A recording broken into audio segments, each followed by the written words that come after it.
It was a sun-soaked Saturday in suburban America, the kind of morning that smells like fresh-cut grass and barbecue starter fluid. Kids screamed gleefully somewhere in the distance, probably on trampolines. Lawnmowers droned like white noise.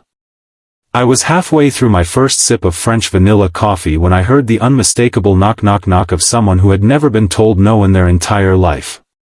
Karen.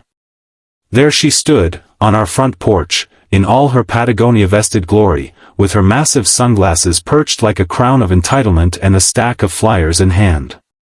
Behind her, her teenage son leaned on his phone like his spine had given up years ago, while her husband, always 2 steps behind in every sense, waited in their driveway, next to their scuffed-up minivan with a kayak inexplicably strapped on top. I should have known something was up when she smiled. "Hey," she said, stretching the vowel like she had practiced it in a mirror. "Quick thing. Super quick. So, we're doing a surprise birthday road trip for Kyle. You know, my baby, he just turned 17. Anyway, we had planned on using our van, but wouldn't you know it, the transmission is being a diva." "That sucks," I said, sipping my coffee, already dreading where this was going.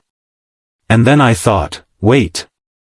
You guys have that adorable Tesla in the driveway that you barely drive. "Isn't that right?" she asked, tilting her head so sharply it looked like her neck would snap. At that moment, my wife came around the corner, keys in hand, sunglasses on, sleek black workout outfit catching the morning light like a movie star on an accidental red carpet. Her Tesla, brand new, shiny, spotless, waited in the driveway like it knew it didn't belong in Karen's fantasy.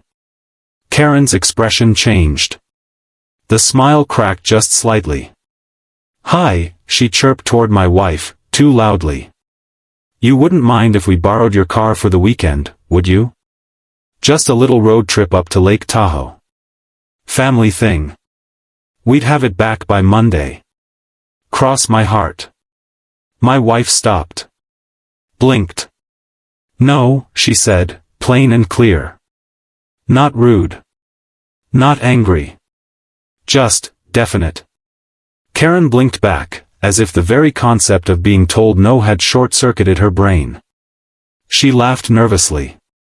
"Oh. I didn't mean, like, borrow. We're family. Sort of. Neighborhood family. It's just a car. That I paid for," my wife replied, cool as lake water. "With my own money. For my own use." Now, if this were any other Saturday, Karen might have tried to backpedal. But not today. Today, something in her eyes went feral. "Wow," she said, drawing the word out. "I just thought you were one of those generous people. I mean, Kyle's been looking forward to this trip for months. We already packed. It's really inconsiderate to just say no without even." "No," my wife repeated, sharper this time. Karen's voice climbed an octave. "But we're neighbors. Isn't community supposed to mean something?" "Apparently not to you," I muttered under my breath. She whipped toward me. "Excuse me?" "Nothing," I said. But it wasn't nothing. It was years of pent-up Karen nonsense, the unsolicited parenting advice, the HOA tattling, the weird questions about where we were really from, the times her dog used our lawn as its personal toilet, and the Amazon packages that mysteriously vanished off our porch when we weren't home. But this? This was new. This was bold, even for Karen. And then, because of course she did, she called 911. "I'd like to report a theft," she said into her phone, turning her body like she was auditioning for a reality show. "Yes. My friend, well, sort of friend, she has my car. She's refusing to give it back." My wife and I just stared at her. "You're calling the cops?" I asked, incredulous. Karen gave me a smile that could curdle milk. "I have to. I can't let my son's birthday be ruined because someone wants to gatekeep a piece of machinery." Gatekeep?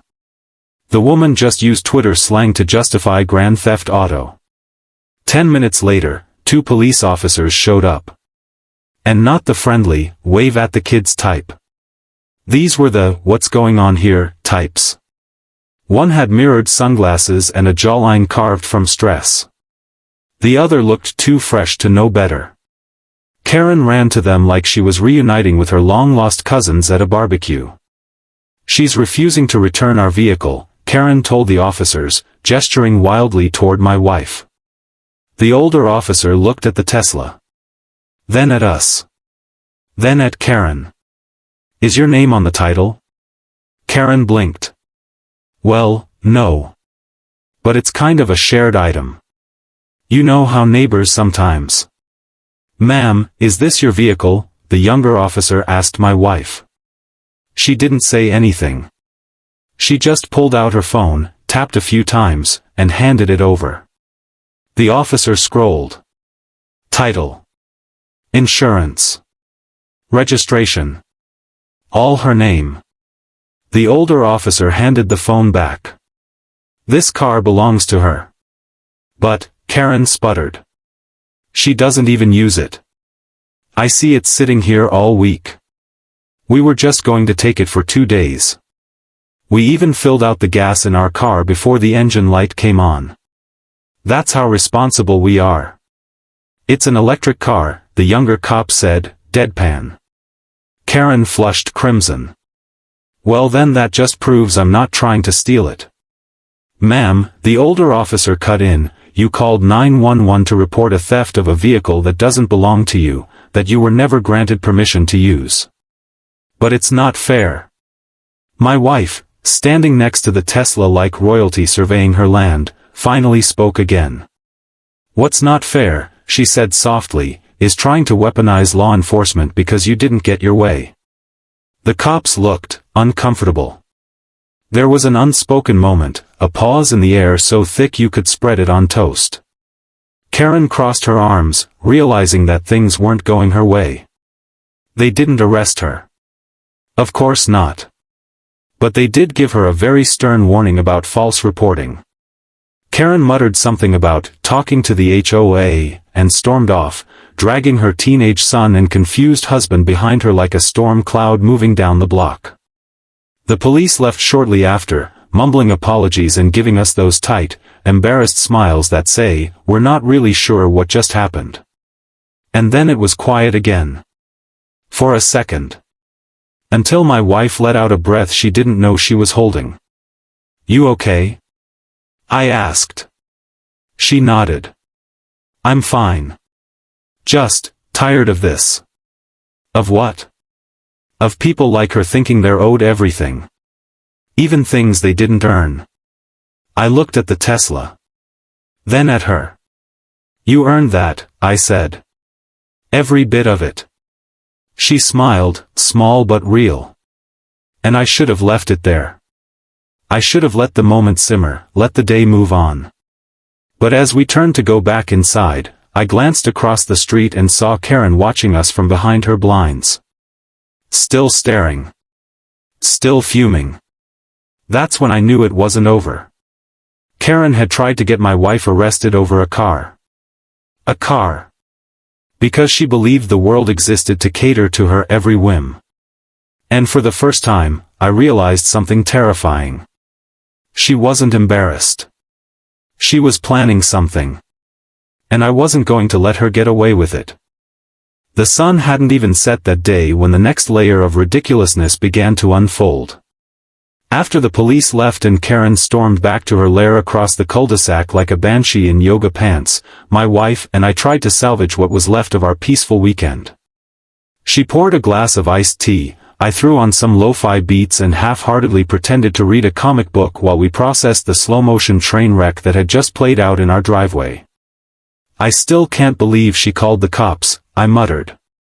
"She really thought that would work," my wife said, arms crossed, her eyes locked on the street outside like a lioness watching for threats.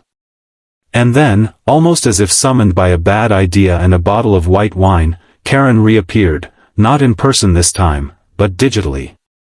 My wife's phone buzzed. A notification from the neighborhood app, One of those community boards that started off sharing lost pets and bulk Costco runs but had devolved into digital gossip circles and thinly veiled suburban power plays. There it was. A post from Karen. Just a friendly reminder that some people in our community forget what it means to be neighborly. When we can't share resources or lend a helping hand for our children, maybe it's time to ask who really belongs in this neighborhood. Disappointed face #community first #disappointed. She didn't tag anyone. She didn't need to. My wife rolled her eyes. So now we're the villains?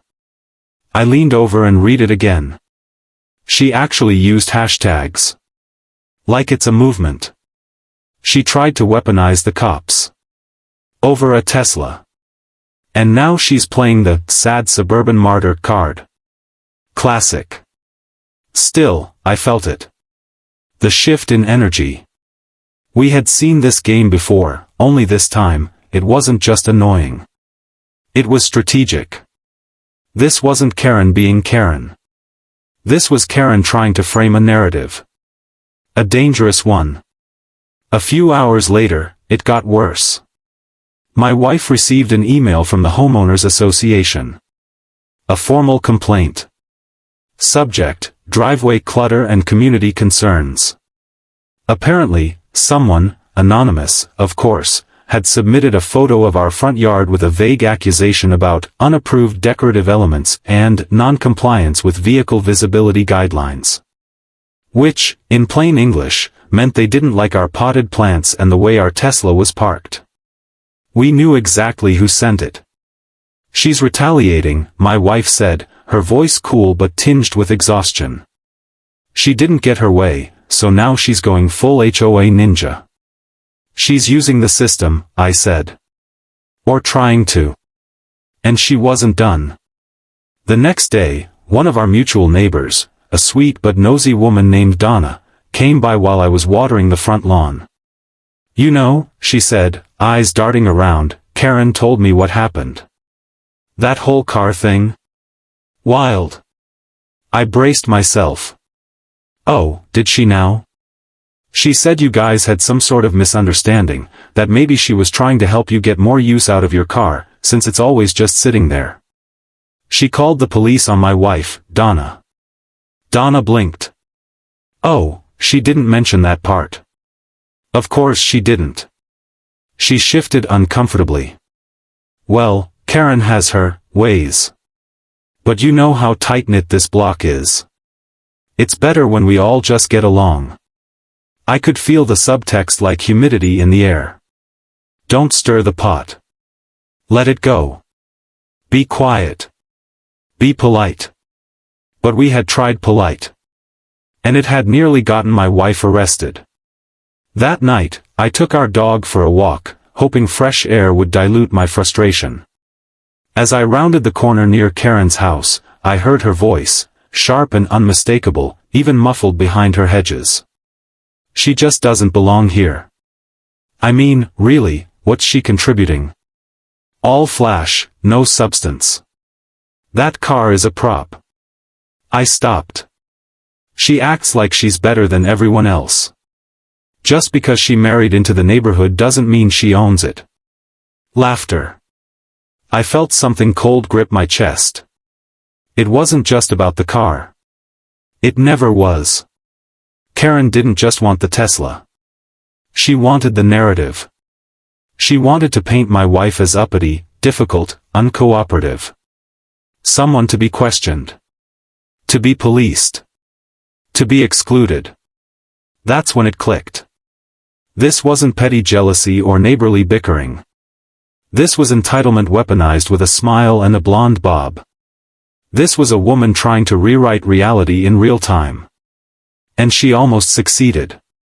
I came back home and told my wife everything I heard. She's been playing chess, I said, pacing in our kitchen. And we've been playing checkers. My wife didn't say anything for a long moment. Then she looked up at me with a quiet fire behind her eyes. You know what the worst part is? She asked. I wasn't even mad about the car. I've dealt with people like her my whole life. What hurt what really hurt, was that she used my skin and her privilege to try to flip the story. Like I was the criminal. Like I didn't belong. My heart clenched. I didn't cry when she yelled, she continued. Didn't flinch when the cops showed up.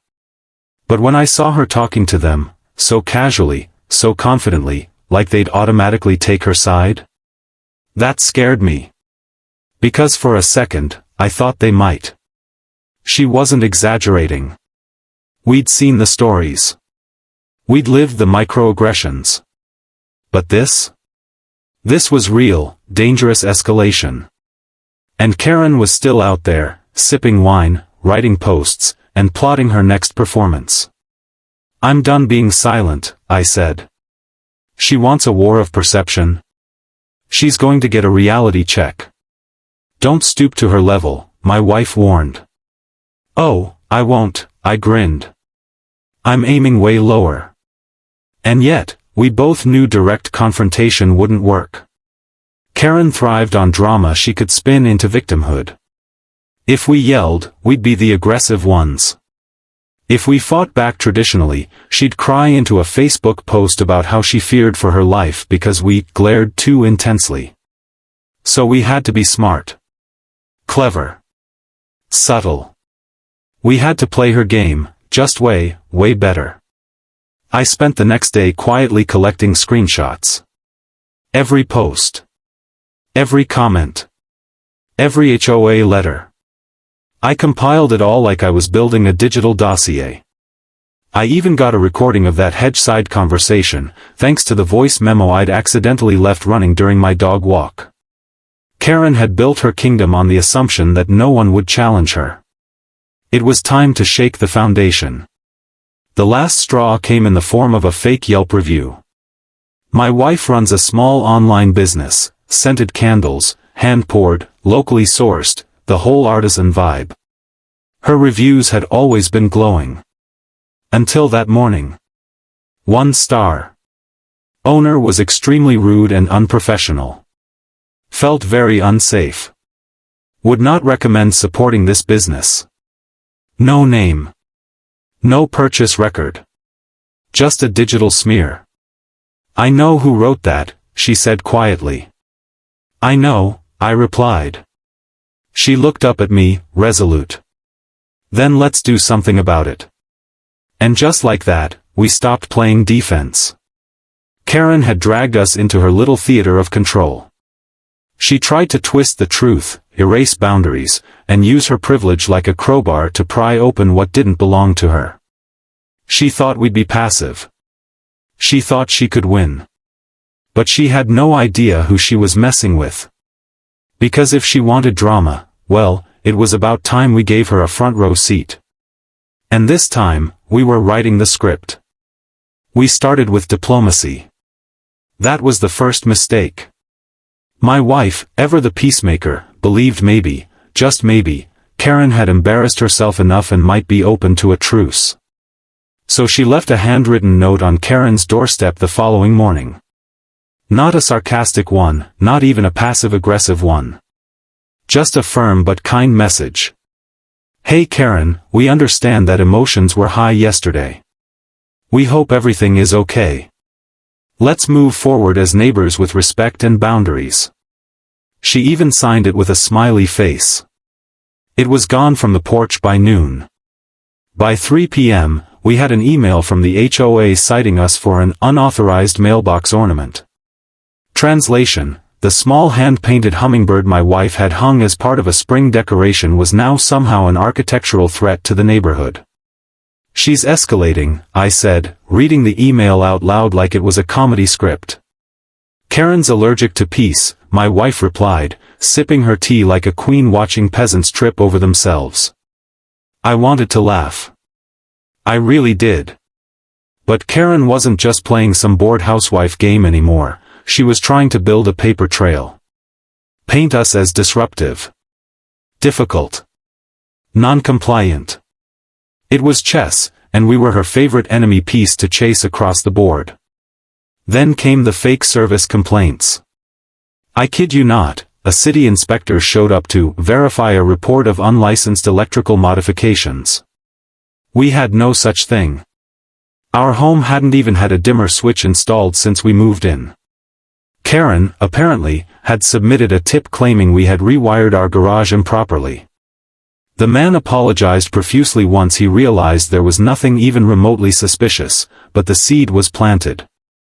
We were getting flagged by systems designed to help homeowners, now being weaponized by someone with too much free time and not enough therapy.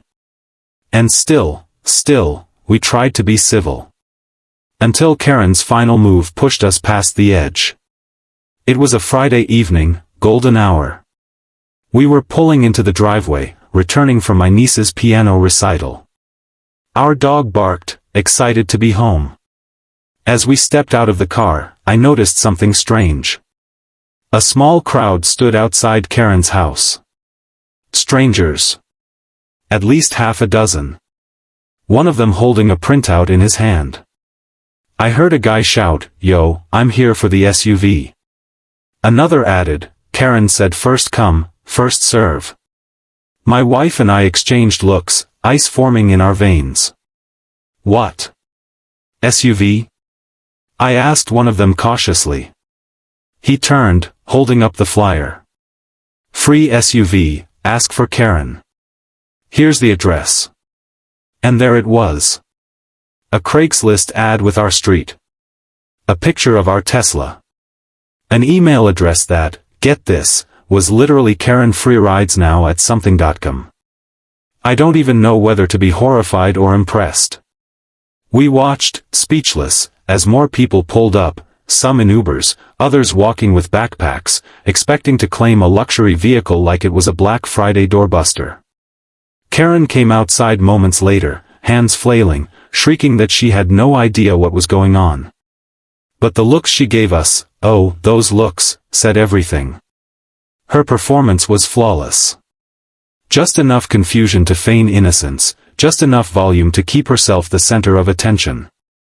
I walked over, pulled out my phone, and said loudly enough for everyone to hear, "You know, impersonating someone online and directing strangers to their home is actually a federal crime. But sure, let's keep pretending this is just a mix-up." Karen's face cracked. Not all at once. Just slightly, like a porcelain mask getting its first fracture. The people began to back off. One man muttered, "This is weird," and returned to his car. I took pictures of every single one of them. License plates. The flyer. Screenshots of the ad, already deleted but still visible on cached versions thanks to browser history. Karen disappeared back into her house like a vampire caught in daylight. That night, I couldn't sleep. We had been more than fair. More than patient. And every attempt to de-escalate had been twisted, spun, used against us like some suburban judo move. So I stopped trying to be reasonable. I stayed up until 4 a.m. building something that would finally flip the script. It started with a TikTok. Simple title, "When Karen Thinks Your Tesla is Community Property." I played both roles. Karen was a blonde wig and an overly tight cardigan.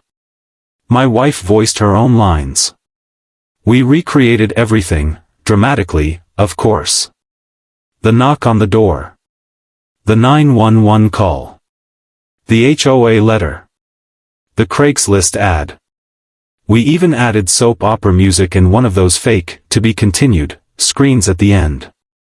It was hilarious. It was honest. And it blew up. Overnight, it racked up 400,000 views. By the second day, it passed 1 million.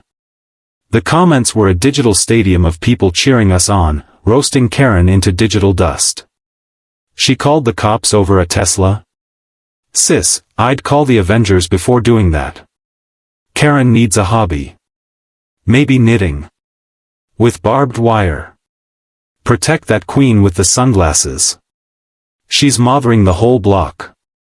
People started stitching it, reacting, even making duets in full Karen cosplay. We didn't name her, of course. No need to. But locals started putting two and two together. The street, the car, the vibe, it was unmistakable. We had turned her into a cautionary tale. And then came the second hit. I emailed the HOA with every screenshot I had, her posts, her fake complaint emails, the Craigslist ad proof, and yes, the video footage from our Ring camera showing her walking around our Tesla taking pictures the day before the ad went up. The subject line? Pattern of harassment, formal complaint and evidence attached. And I CC'd every single board member. Twice. The silence from the HOA was thunderous at first. But within 48 hours, we got a message stating that Karen was being reviewed for violations of the Neighborhood Code of Conduct, which, translation, meant they were considering her removal from the HOA board. Cue the slow clap. Then, the cherry on top.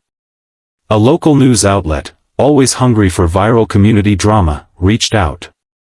Would you be open to sharing your story? We think it reflects a larger issue of digital harassment and neighborly abuse of systems. We agreed.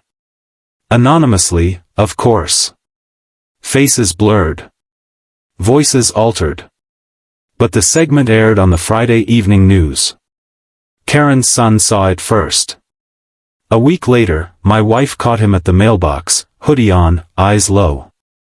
"I'm sorry about my mom," he muttered before speed-walking away. And Karen? Karen vanished. Not completely, but her blind stayed shut. Her dog was walked by someone else.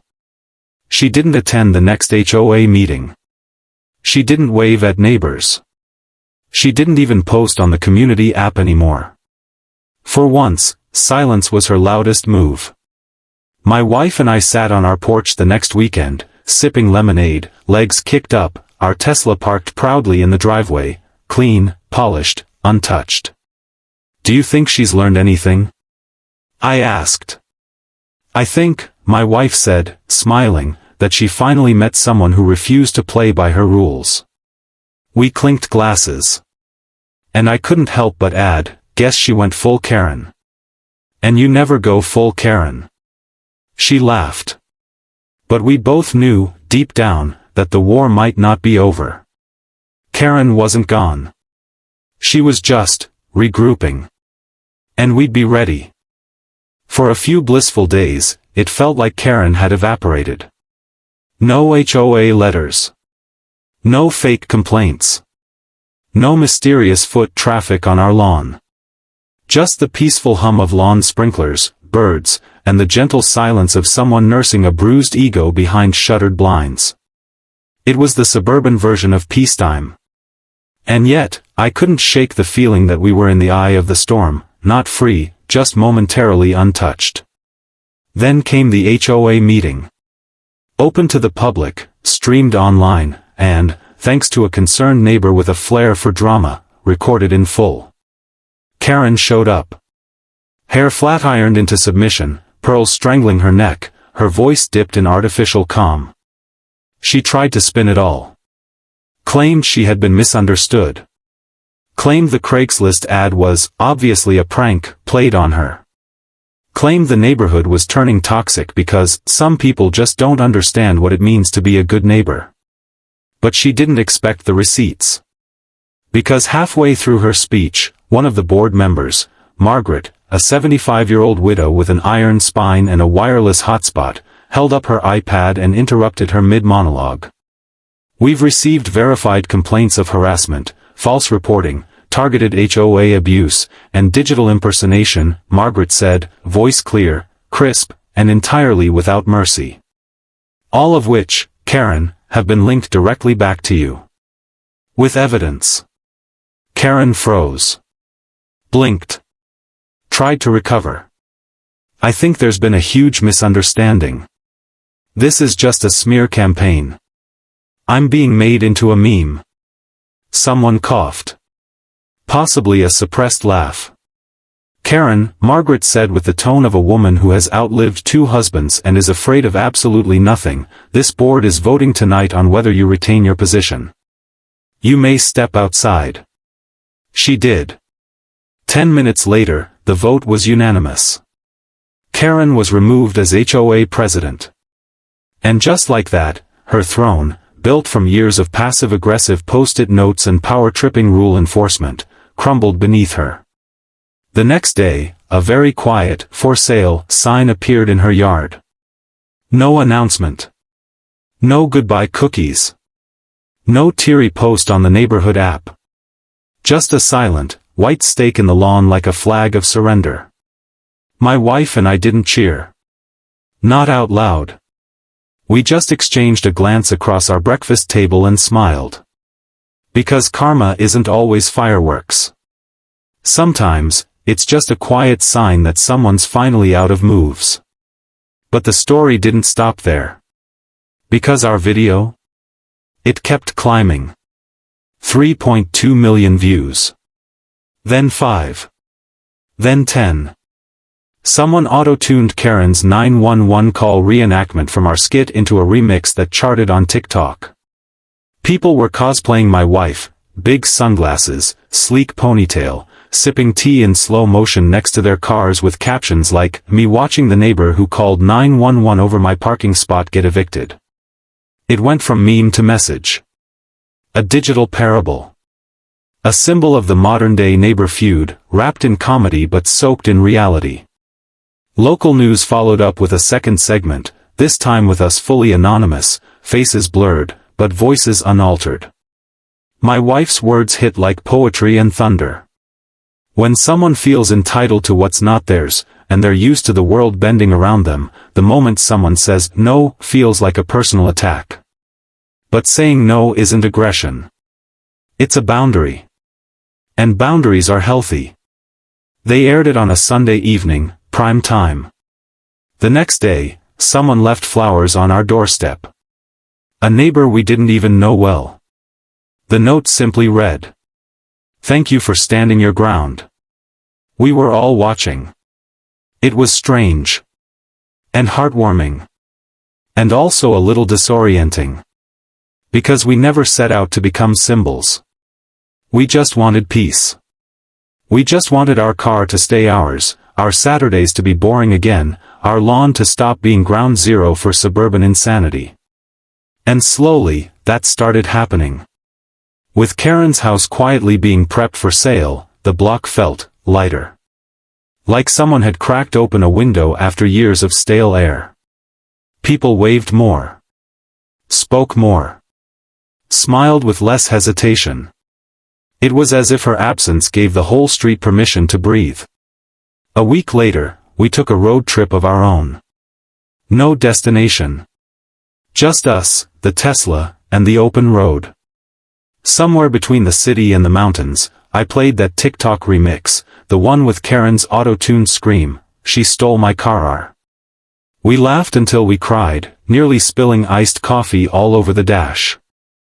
We parked at a scenic overlook, sun beginning to set, golden light painting everything in warm brushstrokes. My wife sipped her tea, yes, she brought tea in a thermos, because she is forever that classy, and looked out over the horizon. "It's weird," she said. "What is?" "I'm not angry anymore." I thought about it. About how much rage had filled our house for weeks. How much we'd swallowed, held back, tried to translate into logic and decency. "Me neither," I said. "Just tired. But proud." We didn't need revenge. Not really. Karen had imploded on her own entitlement. We just gave her a mirror and a stage.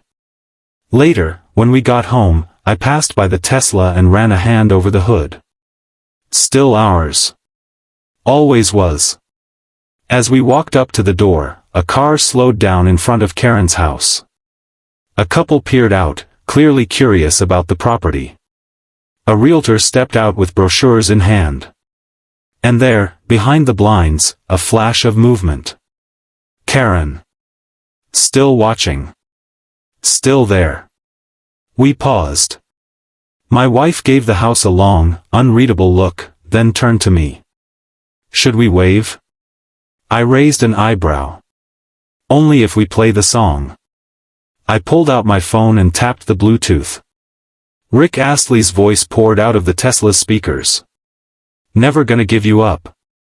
We got in, turned up the volume, and drove off laughing into the sunset. No anger. No more fear. Just us. The car. The music. And a neighborhood finally free of tyranny. Karen might have called the cops. But in the end, the only thing she lost was control.